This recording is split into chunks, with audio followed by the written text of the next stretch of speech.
Shalom saudaraku yang dikasihi Tuhan Yesus Kristus. Selamat pagi, salam sejahtera untuk kita semuanya. Selamat datang kembali di Renungan Rohani pagi hari ini. Semoga saudara yang terkasih dalam keadaan sehat selalu.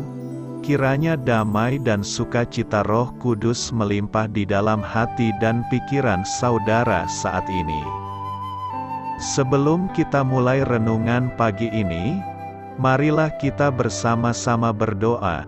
Tuhan Yesus, terima kasih sudah membangunkanku pagi hari ini. Terima kasih atas penyertaan dan perlindungan Tuhan. Semua karena karunia Tuhan aku dapat bangun dengan pagi hari ini. Aku menyerahkan seluruh aktivitasku hari ini ke dalam kuasa tangan Tuhan. Jauhkanku dari yang jahat, ya Tuhan. Tuhan Yesus, tolong lindungi dan berkati aktivitasku hari ini. Tolong berkati juga keluarga dan teman-temanku, Bapa Surgawi, oleh karya Roh Kudus. Tolonglah aku untuk menjauhi segala sesuatu yang melukai hati-Mu. Ampunilah segala dosa kami, ya Tuhan. Dalam nama Tuhan Yesus, aku sudah berdoa. Amin. Sahabat saudara rohani, pembacaan ayat emas Alkitab renungan kita hari ini terambil dari 1 Korintus 15 ayat 50 sampai dengan ayat 58. Saudara-saudara, inilah yang hendak kukatakan kepadamu, yaitu bahwa daging dan darah tidak mendapat bagian dalam kerajaan Allah, dan bahwa yang binasa tidak mendapat bagian dalam apa yang tidak binasa. Sesungguhnya aku menyatakan kepadamu suatu rahasia.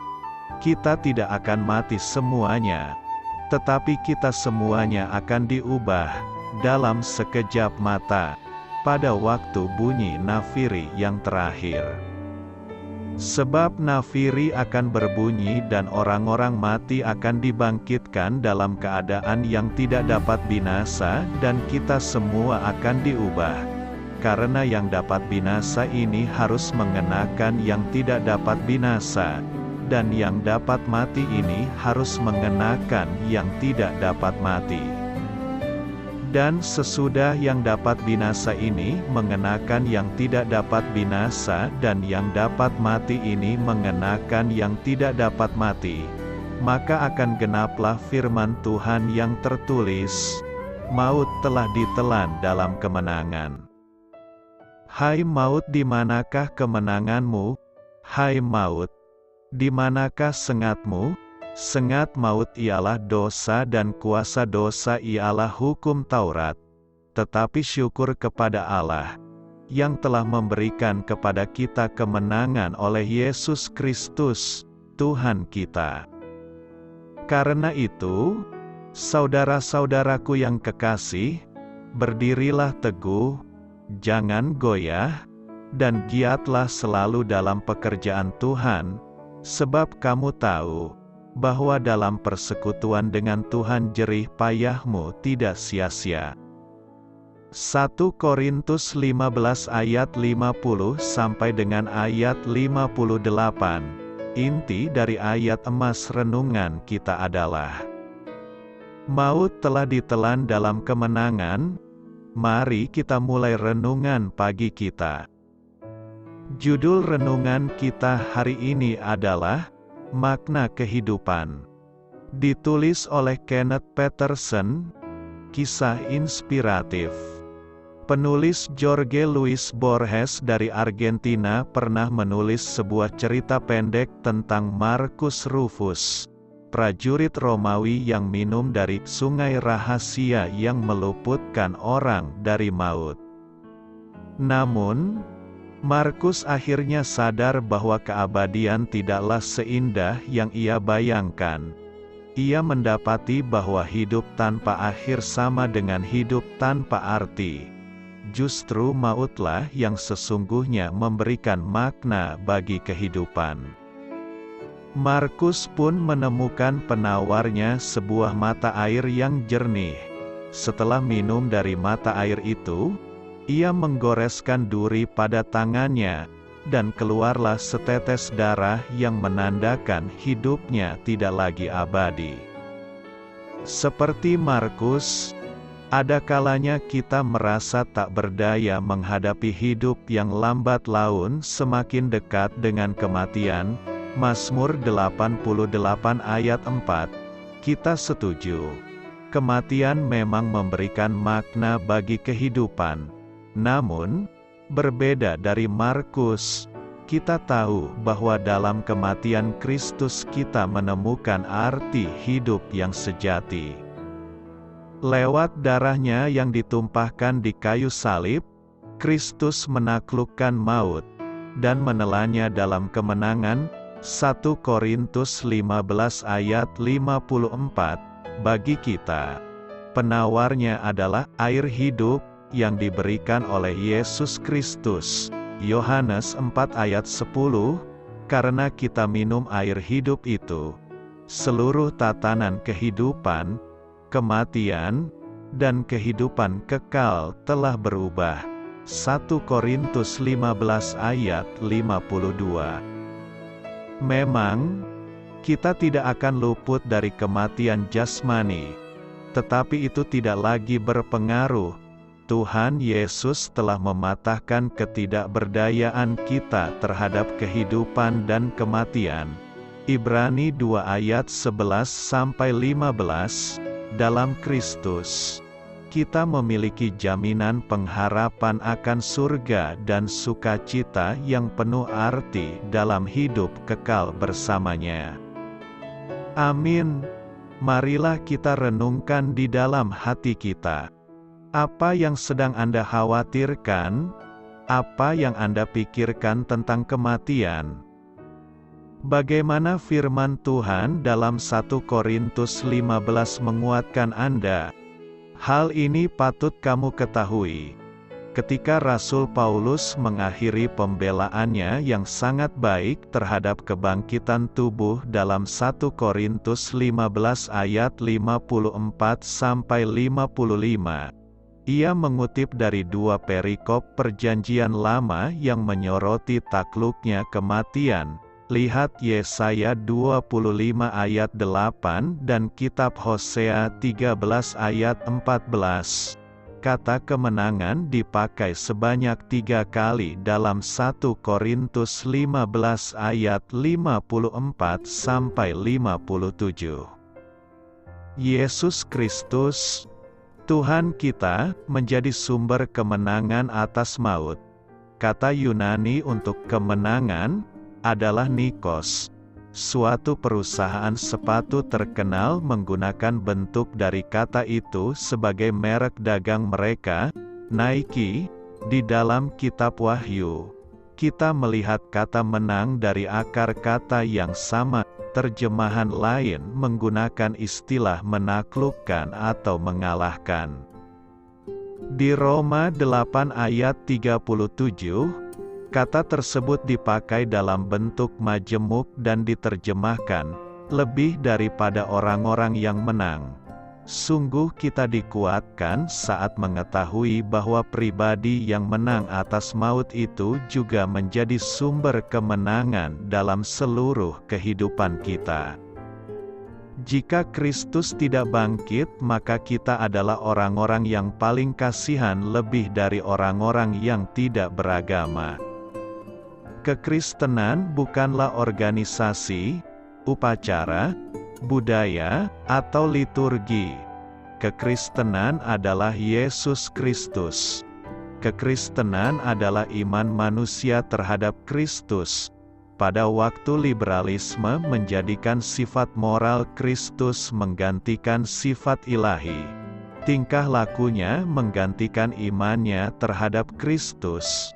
Waktu menjadikan jasa diri kita menggantikan kemenangan Kristus di atas kayu salib, waktu itu kekristenan gagal dan mulai merosot. Lalu apa itu kekristenan? Kekristenan adalah Kristus. Semua anugerah berada pada Kristus. Iman manusia diperkenan Allah Bapa adalah karena Kristus. Demikianlah pusat dari iman kita adalah Kristus yang tersalib. Inti dari pemberitaan Injil kita adalah Kristus yang bangkit dari kematian. Injil tanpa Kristus bukanlah Injil. Salib tanpa kebangkitan adalah salib yang gagal. Kristus yang adalah firman yang menjadi manusia. Kehidupannya yang tanpa dosa, pengorbanannya di atas kayu salib yang menggantikan kita.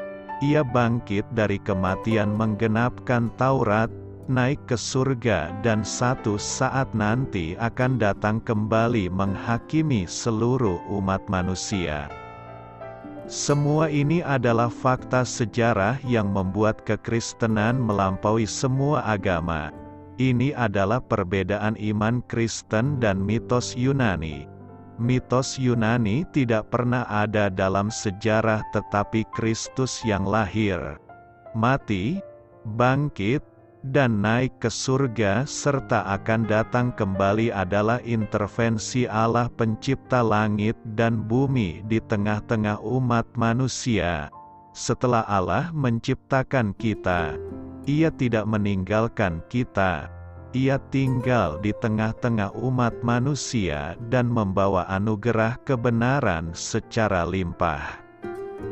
Yesus Kristus mengatakan, "Waktu kalian melihat aku, kalian bukan melihat aku, tetapi kalian melihat Bapa. Waktu kalian percaya kepadaku, kalian percaya kepada Bapa yang mengutus aku." Allah kita adalah Allah yang mewahyukan dirinya, tetapi tidak ada seorang pun yang mencari Dia, tidak ada seorang pun yang berbuat baik, dan tidak seorang pun yang mengerti aku. Maka apakah yang manusia cari dalam agama? Dalam agama manusia cari kaya, selamat, bisnis lancar, dan lain-lain. Itu sebabnya Allah mengatakan bahwa kita tidak mencari Dia. Agustinus mengatakan jika disimpulkan dalam hidupnya hanya ada dua perkara yang ingin dicari tahunya, yaitu ia ingin mencari tahu siapa Allah dan siapa aku. Orang yang mengenal Tuhan barulah akan mengenal dirinya. Jika orang sungguh-sungguh meneliti dirinya sendiri, ia akan menemukan relasinya dengan Allah. Alkitab mengatakan hanya dalam Yesus Kristus kita dapat mengenal Allah. Hanya dalam Kristus pula kita dapat kembali kepada Allah. Hanya dalam Kristus kita menerima hidup yang kekal. Kisah Para Rasul 4 ayat 12. Hanya satu Allah. Antara Allah dan manusia, hanya ada satu mediator. Roh Kudus yang mewahyukan Alkitab membawa kita mengenal Dia. Hari ini banyak orang Kristen menjadikan keluarga dan harta bendanya menggantikan Kristus. Bahkan kita tidak menginginkan segala hal yang Allah janjikan pada kita dalam Kristus. Agustinus mengatakan ia ingin mengenal Allah. Melalui Kristus kita mengenal Allah dan mengerti akan nilai terhadap diri sendiri. Sungguhkah kita mengenal siapa Dia? Kita berasal dari mana? Mengapa kita hidup dalam dunia ini? Setelah mati kita kemana? Semua jawaban hanya ada dalam Kristus.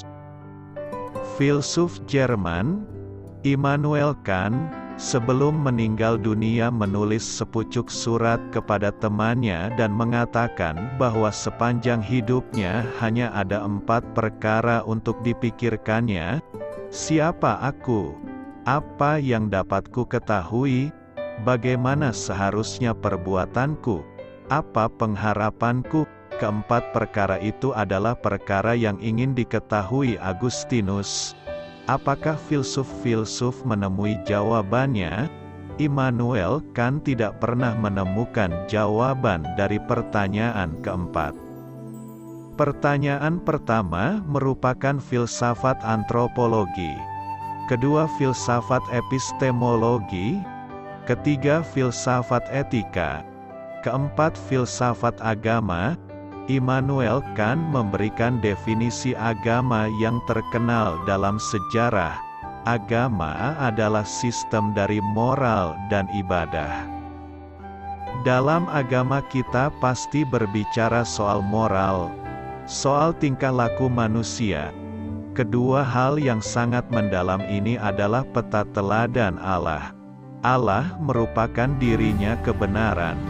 Waktu Allah menciptakan kita, Ia memberikan kita kemampuan untuk berpikir. Waktu kita gunakan rasio kita bukan untuk kembali kepada Allah, maka semua penelitian kita adalah kosong. Allah adalah Allah Tritunggal. Hanya pada Allah Tritunggal yang terjadi relasi antar pribadi, interpersonal relationship. Ini adalah esensi yang tidak mungkin dicapai agama manapun. Dalam pasal 1 dari Al-Quran telah memberikan 99 sebutan bagi Allah, tetapi satu istilah yang paling penting justru tidak ada, yaitu Allah adalah Bapa kita. Kita dimungkinkan memanggil Allah sebagai Bapa. Allah menjadikan kita sebagai anak-anak-Nya. Doktrin tentang kasih dan hubungan dengan anak dan bapa yang intim itu tidak terdapat dalam agama lain. Doktrin Allah Tritunggal adalah wahyu Allah. Apakah hubungan antara Allah yang kekal dan kasih yang kekal? Allah pencipta sebelum menciptakan segala sesuatu adalah kasih. Siapa yang akan dikasihinya? Ia berada dalam kekekalan. Kalau Ia bukan merupakan Allah Tritunggal, tidak ada yang bisa menyelesaikan masalah ini. Allah Tritunggal merupakan esensi yang harus ada dalam Allah dengan sendirinya. Dengan demikian Allah Bapa mengasihi Allah Putra. Allah Bapa mengasihi Allah Roh Kudus. Allah Putra mengasihi Allah Bapa dan Allah Roh Kudus. Allah Roh Kudus mengasihi Allah Bapa dan Allah Putra. Kasih menjadi esensi yang penting sekali dalam komunitas. Interpersonal relationship ini menjadi mungkin karena mengikuti peta teladan Allah Tritunggal. Allah lah yang mewahyukan kebenaran-kebenaran ini. Allah yang adalah sumber kebenaran akan memuaskan hati kita. Seorang yang tidak memiliki Kristus tidak memiliki segala-galanya. Seorang yang mengenal Kristus akan menerima janji yang Allah berikan di dalam Kristus. Immanuel kan memberikan sumbangsih yang sangat besar, tetapi ia sendiri tidak menemukan jawaban di dalam Kristus. Agama seharusnya bukan merupakan sistem moral dan ibadah saja. Agama merupakan sistem dari moral, ibadah tentang pengharapan kepada Allah yang kekal. Jika kita tidak mengenal pengharapan dalam Kristus, maka betapa agung pun manusia ia akan menuju kepada kematian. Kierkegaard mengatakan jika manusia tidak punya pengharapan ke dalam kekekalan, maka hidupnya sia-sia. Paulus mengatakan jika Kristus tidak bangkit, kita adalah orang yang paling kasihan dari siapapun juga. Puji kepada Kristus yang memberi pengharapan bagi kita. Apa akhir dari orang yang tidak punya pengharapan? Bunuh diri. Ini dilakukan banyak orang yang kaya, sukses, terkenal, dan punya banyak harta oleh karena mereka tidak punya pengharapan. Mereka yang tidak punya pengharapan dalam Kristus, hatinya tidak mungkin diisi oleh apapun juga. Kekosongan ini hanya dapat diisi oleh pengharapan dalam Kristus. manusia tanpa Kristus akan mengalami tekanan-tekanan yang membuatnya tidak mampu meneruskan hidupnya. Pemimpin militer yang diktator, agama palsu, politik yang tidak tahu malu, hakim yang tidak adil adalah kuasa yang membuat manusia merasa penting dan membunuh Yesus. Jika Yesus mati dan tidak bangkit, maka manusia tidak punya pengharapan apa-apa. Banyak orang mempertanyakan di mana Allah ketika ada kejahatan dan kesengsaraan.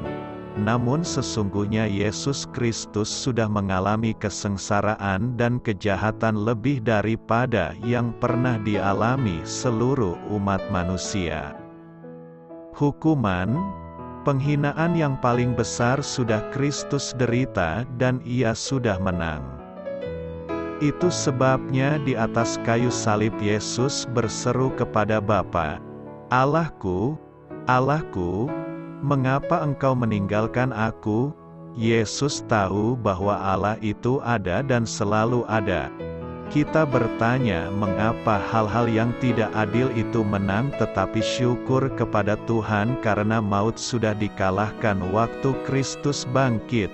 Yesus tahu bahwa salib adalah kehendak Allah. Tanpa salib tidak ada mahkota. Tanpa penderitaan tidak ada kemuliaan. Tanpa ketaatan tidak akan ada hidup. Perbedaan antara kematian Kristus dan kematian semua orang yang lain adalah kematian semua orang bukan kehendak Allah. Satu-satunya kematian yang berada dalam kehendak Allah adalah kematian Kristus. Alkitab belum pernah mengatakan kematian seseorang ada dalam kehendak Allah. Kematian semua umat manusia adalah upah dosa. Hanya kematian Yesus Kristus yang bukan karena dosa. Galatia 1 ayat 4, Kristus menyerahkan nyawanya bagi kita karena kehendak Allah. Jadi inilah satu-satunya kematian yang dikehendaki dan direncanakan Allah. Kematian kita adalah karena kita berdosa menentang kehendak Allah. Itu sebabnya sengat maut menawan kita. Dalam Roma 6 ayat 23, upah dosa ialah maut, tetapi karunia Allah di dalam Kristus adalah hidup yang kekal. Ini poin pertama perbedaan kematian Kristus dan semua orang. Poin kedua, semua orang karena berdosa harus mati. Yesus Kristus yang adalah Sang Kudus, yang mengalahkan pencobaan seharusnya tidak mati. Kristus yang tidak pernah berdosa mengapa harus mati? Karena Allah memakai Kristus untuk mati menggantikan kita. Pengorbanan Kristus menggantikan kita. Yesus mati menggantikan yang berdosa, menggantikan yang tidak menang. Itu sebabnya Yesus berdoa, "Kalau boleh singkirkan cawan ini daripadaku." Cawan itu adalah perpisahan antara Allah Bapa dengan Allah Putra. Yesus bukan sedang menentang kehendak Bapa. Mengapa harus berpisah? Kematian Kristus merupakan satu keharusan. Kalau pada saat itu Allah Bapa tidak membuang anaknya, maka kita tidak mungkin kembali pada Bapa. Inilah kasih. Inilah keselamatan. Kematian Kristus justru karena Ia tidak berdosa. Ia mati menggantikan yang berdosa. Dengan demikian, kematian Kristus berbeda dengan kematian semua orang. Setiap kita satu saat harus mati di bawah kuasa maut. Yesus Kristus terkecuali. Kristus tidak pernah berada di bawah kuasa maut. Ia secara aktif menyerahkan nyawanya. Ia punya kuasa untuk menyerahkan nyawanya, juga untuk mengambilnya kembali. Yesus masuk dalam kematian dengan kerelaannya sendiri. Waktu Ia bangkit menyatakan kekalahan segala ketidakadilan dunia ini. Demikian pula politik yang tiran pada waktu itu tidak bergigi. Tidak ada yang dapat menghalangi Kristus bangkit.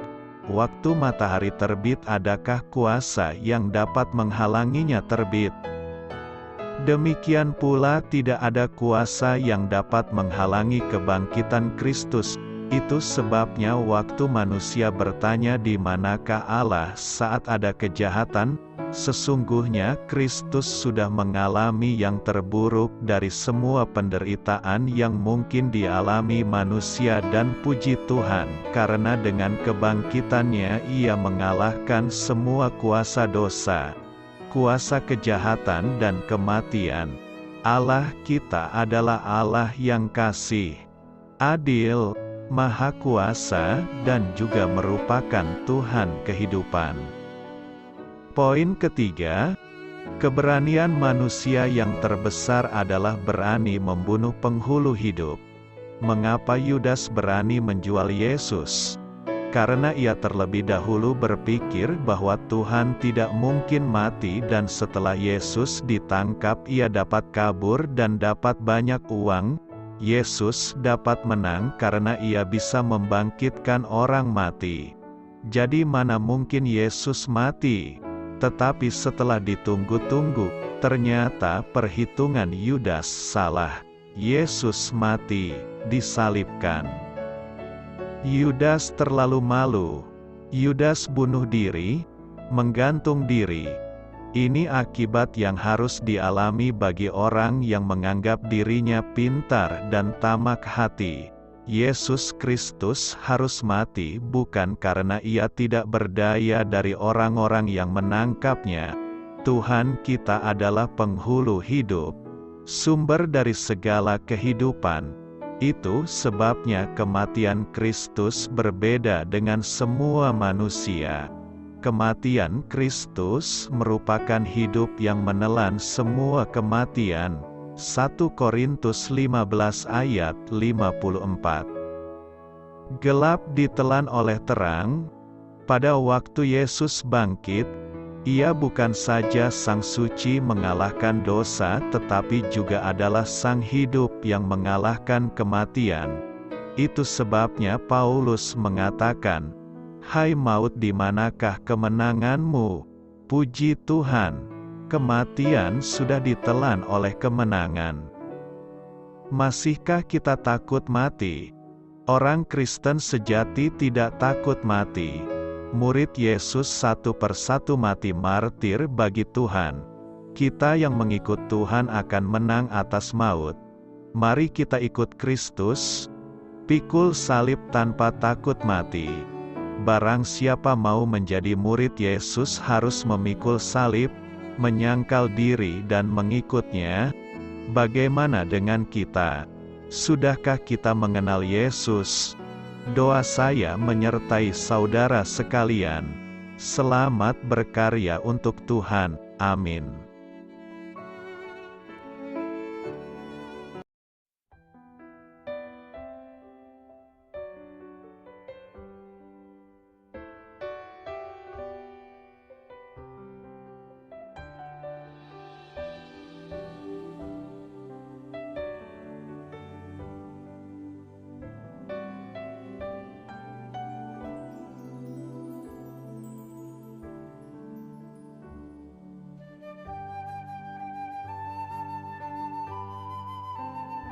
Marilah kita renungkan sahabat saudara rohani. Demikianlah renungan firman Tuhan pagi hari ini. Semoga menjadi berkat dalam hidup kita. Dan sebelum kita memulai segala aktivitas kita pagi hari ini, marilah kita berdoa. Selamat pagi Bapa, malam hari telah berganti pagi. Kehidupan baru telah Engkau berikan kembali bagi kami. Bapa Surgawi, tolonglah aku menyadari kebutuhan orang lain, supaya aku dapat membagikan apa yang telah Engkau berikan kepadaku. Pada saat aku membutuhkan, berilah aku keyakinan bahwa Engkau akan mencukupkanku, melalui orang-orang yang mengasihi-Mu. bukan karena kami pantas atau layak. Namun karena kasih karunia-Mu kami boleh ada, sebagaimana kami ada di pagi hari ini. Terima kasih Tuhan, atas kesempatan baru yang telah Tuhan berikan kepada kami. Untuk bisa memperbaiki diri agar kami bisa lebih layak di hadapan-Mu. Hari ini kami serahkan semua perkara dan kesulitan yang akan kami lalui ke dalam tangan-Mu. Biarkanlah kami bisa memuliakan-Mu dalam segala aktivitas yang akan kami lakukan. Amin. Biarlah firman Tuhan menjadi pengingat untuk kita semua, bahwa tuntunan dari Roh Kudus akan selalu memberi jalan keluar bagi setiap permasalahan hidup kita, dan memberi kedamaian di hati kita. Sampai jumpa di renungan pagi saudara rohani berikutnya. Kiranya Tuhan selalu memberkati saudara semua hari ini. Amin. Shalom.